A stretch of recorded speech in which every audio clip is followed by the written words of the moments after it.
ছাত্ৰ-ছাত্ৰীসকল, আজি তোমালোকলৈ আগবঢ়াইছো সমাজ বিচিত্ৰ পাঠ্যপুথিৰ পাঠ নম্বৰ ৭ৰ প্ৰশ্নোত্তৰসমূহ মধ্যযুগীয় ভাৰতৰ প্ৰাদেশিক ৰাজ্যবোৰ।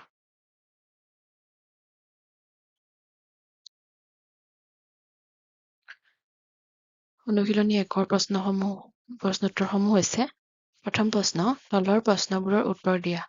ক. কাশ্মীৰত শাসন কৰা আটাইতকৈ শক্তিশালী ৰজাজন কোন? উত্তৰ: জয়নুল আবেদিন। প্ৰশ্ন খ. কোনজন মোগল সম্ৰাটে কাশ্মীৰখন মোগল সাম্ৰাজ্যৰ অধীনলৈ আনিছিল? উত্তৰ: আকবৰে। প্ৰশ্ন গ. বিখ্যাত হলদিঘাটৰ যুদ্ধ কাৰ কাৰ মাজত সংঘটিত হৈছিল? উত্তৰ: আকবৰ আৰু মহাৰাণা প্ৰতাপৰ মাজত। প্ৰশ্ন ঘ. জৌনপুৰ ৰাজবংশৰ শ্ৰেষ্ঠ ৰজা কোন? উত্তৰ: চুলতান ইব্ৰাহিম শ্বাহ। প্ৰশ্ন ঙ. স্বাৰ্কী স্থাপত্যশৈলী বুলিলে কি বুজা? উত্তৰ: স্বাৰ্কী স্থাপত্যশৈলী হৈছে জৌনপুৰৰ স্বাৰ্কী ৰাজবংশৰ অধীনত তুগলক আৰু স্থানীয় শৈলীৰ সংমিশ্ৰণত গঢ় লৈ উঠা এক স্থাপত্যশৈলী। চ. গুজৰাটৰ আটাইতকৈ শক্তিশালী ৰজাজন কোন আছিল? উত্তৰ: মহম্মদ বাঘাৰা।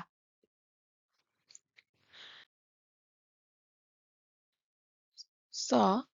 মালৱাত শাসন কৰা ৰাজবংশ দুটাৰ নাম কি? উত্তৰ: ঘুৰি আৰু খালজী। প্ৰশ্ন ২.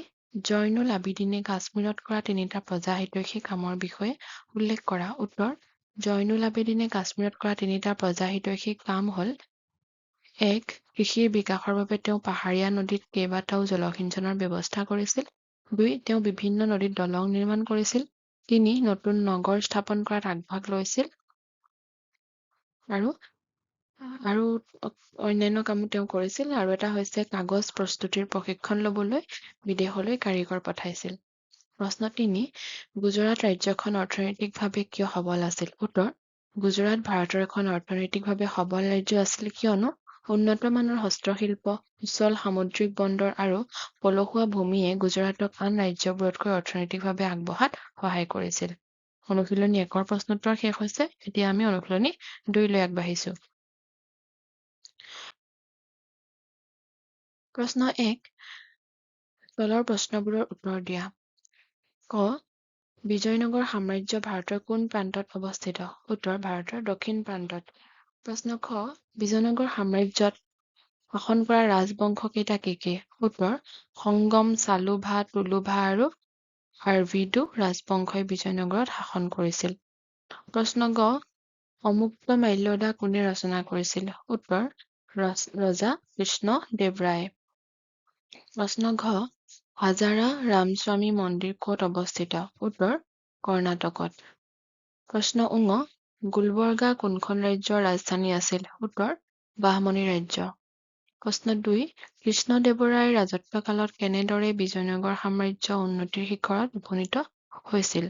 উত্তৰ: কৃষ্ণদেৱৰায় তুলুভা ৰাজবংশৰ আছিল আৰু তেওঁ ১৫০৯ খ্ৰীষ্টাব্দৰ পৰা ১৫২৯ খ্ৰীষ্টাব্দলৈ শাসন কৰিছিল। তেওঁক অভিনৱ ভোজ, অন্ধ্ৰ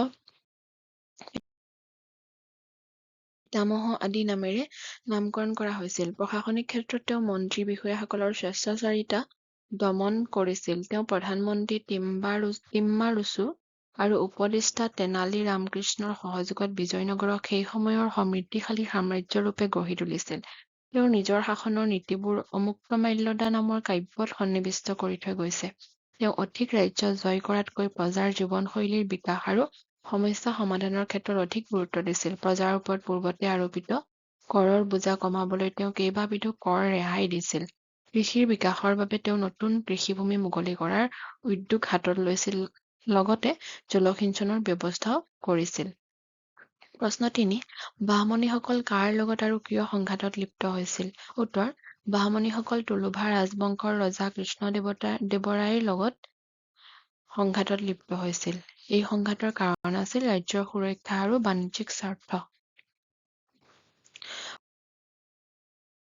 প্ৰশ্ন ৪. মহম্মদ গবন নামৰ বিষয়াজনক কাৰ অভিভাৱক হিচাপে আৰু কিয় ৰাজকাৰ্য পৰিচালনাৰ দায়িত্ব অৰ্পণ কৰা হৈছিল? উত্তৰ: মহম্মদ গবন নামৰ বিষয়াজনক তৃতীয় মহম্মদ শ্বাহৰ অভিভাৱক হিচাপে আৰু তৃতীয় মহম্মদ শ্বাহ কম বয়সীয়া হোৱা বাবে ৰাজ্য পৰিচালনাৰ দায়িত্ব অৰ্পণ কৰা হৈছিল।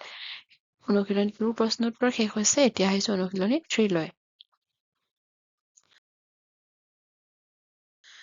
প্ৰশ্ন 1, তলৰ প্ৰশ্নবোৰৰ উত্তৰ দিয়া। ক. বংগলৈ কোন কোন দেশৰ ভ্ৰমণকাৰী আহিছিল? উত্তৰ ইউৰোপ আৰু চীন দেশৰ। প্ৰশ্ন খ. কোনটো ৰাজবংশৰ দিনত পৰ্তুগীজসকলে বংগত কাৰখানা স্থাপন কৰিছিল? উত্তৰ হুছেইন শ্বাহ ৰাজবংশ। প্ৰশ্ন গ. উৰিষ্যাৰ শক্তিশালী ৰাজবংশটো কি আছিল? উত্তৰ গজপতি ৰাজবংশ। প্ৰশ্ন ঘ. উৰিষ্যাৰ কোনখন ঠাই মধ্যযুগৰ ধৰ্ম আৰু সংস্কৃতিৰ কেন্দ্ৰস্থল আছিল? উত্তৰ পুৰীৰ জগন্নাথ মন্দিৰ। প্ৰশ্ন ঙ. কমল খান গখ্বৰক কোন আছিল? উত্তৰ পঞ্জাৱত গখ্বৰ নামৰ এটা জনজাতি আছিল। এই জনজাতিৰ মুখিয়াল কামাল খান গখ্বৰক আকবৰে নিজৰ মঞ্চবিহাৰ পাতিছিল। প্ৰশ্ন 2, উৰিষ্যা ৰাজ্যৰ পতন কিয় ঘটিছিল? উত্তৰ চুবুৰীয়া ৰাজ্যৰ লগত সঘনাই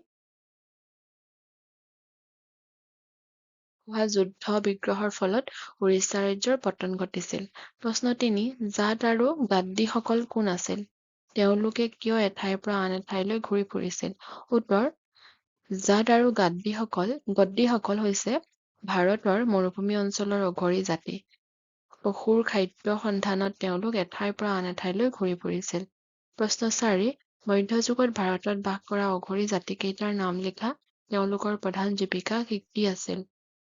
উত্তৰ মধ্যযুগত ভাৰতত বাস কৰা অঘৰী জাতিকেইটা হ'ল জাট, গদ্দী, বঞ্জাৰা আৰু গুজ্জৰসকল।